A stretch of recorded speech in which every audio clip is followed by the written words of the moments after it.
puissances des cieux seront ébranlées. Il y a différentes lectures de cette affirmation du Christ à propos de sa venue.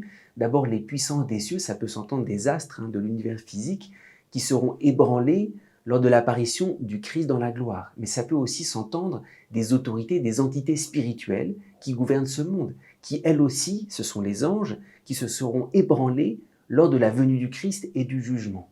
Profondément, qu'est-ce qui nous est dit ici? Les puissances des cieux, qu'on entende ça de l'ordre de l'univers physique ou des anges, c'est ce qu'il y a de plus ordonné dans l'univers. Notre univers est très ordonné et les astres ont un espèce de mouvement qui montre un ordre qui se répète. Lors de la venue du Christ, c'est l'ordre même de la création qui sera ébranlé. Comment comprendre? Il y a certains bouleversements dans notre vie, puis après les choses, j'allais dire, reviennent en ordre. Et puis il y a des bouleversements extrêmement profonds qui fait que tout s'éclaire sous un ordre, sous un jour nouveau. Par exemple, l'amour, la miséricorde. Lorsque l'enfant prodigue rencontre son père qui lui fait miséricorde, c'est pas seulement un rétablissement, c'est pas seulement une remise en ordre.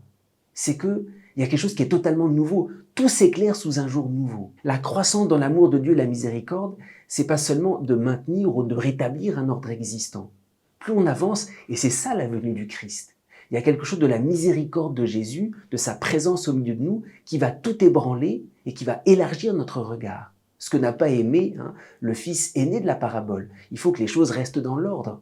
C'est pour ça que pour anticiper la fin des temps, il ne s'agit pas d'imaginer d'abord des catastrophes en se les représentant.